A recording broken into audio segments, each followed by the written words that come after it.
सभी विद्यार्थियों का स्वागत है। आज हम करेंगे रामधारी खंड 1 प्रतिलेखन संख्या 21। तो सभी विद्यार्थी तैयार रहीं। डिक्टेशन 5 सेकंड बाद शुरू होगी।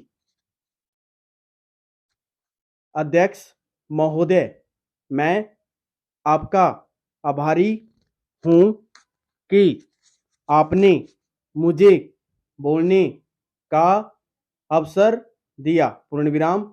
इस देश के वर्तमान भारी संकट के समय में और विशेष रूप से उस समय जबकि हम लड़ाई से अभी निवृत्त हुए हैं और आकाश में लड़ाई के बादल दूसरी तरफ से आने शुरू हुए हैं।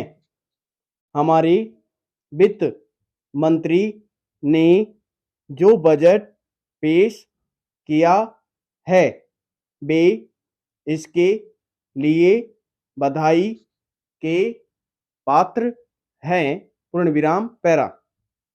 यद्यपि भिन्न भिन्न पहलुओं को लेकर आलोचनाएं की गई है, लेकिन यदि उनकी कठिनाइयों को भी देखा होता कि राष्ट्र को किन किन संकटों का सामना करना पड़ रहा है, इस बात पर भी अगर मेरे से पहले बोलने वाले वक्ताओं ने विचार किया होता तो मेरा विश्वास है कि उनकी आलोचना का आधार कुछ दूसरा होता। पूर्ण विराम।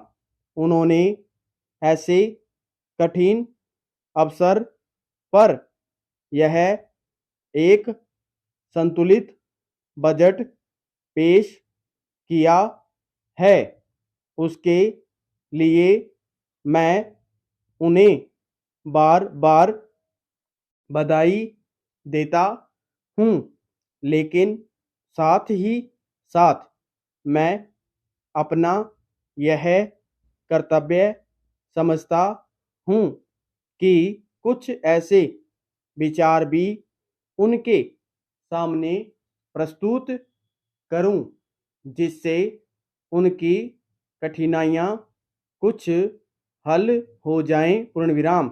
उदाहरण के रूप में विगत 2 वर्षों में लेखा जोखा कमेटी में बैठने के समय मुझे ऐसा अनुभव हुआ है कि इस देश में 2-3 इस प्रकार की त्रुटियां मौजूद है जिनको दूर करने के लिए, जिनकी जांच करने के लिए यदि कोई एक कमेटी या आयोग बिठा दिया जाए तो राष्ट्र को, राष्ट्र की सरकार को, राष्ट्र के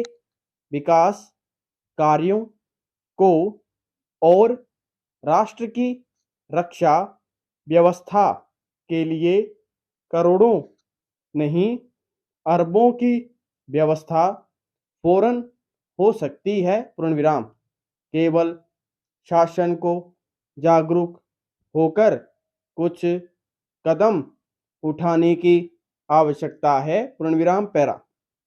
अभी कुछ छिपे हुए धन का जिक्र किया गया। पूर्ण विराम। सरकार ने भी समय समय पर ऐसा आभास दिया है कि इस देश में लगभग 30,000 करोड़ रुपए का छिपा धन मौजूद है पूर्ण विराम।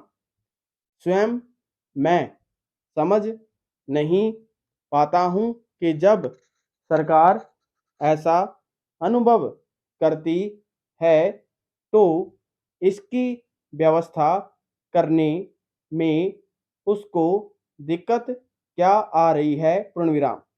ऐसा मालूम होता है कहीं इच्छा शक्ति की कमी है पूर्ण विराम।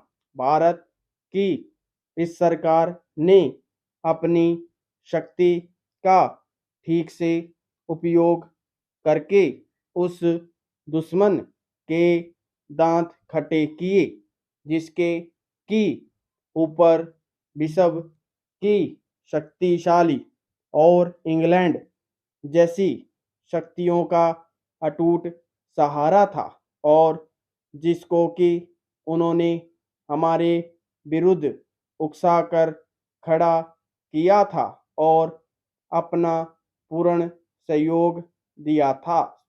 पैरा।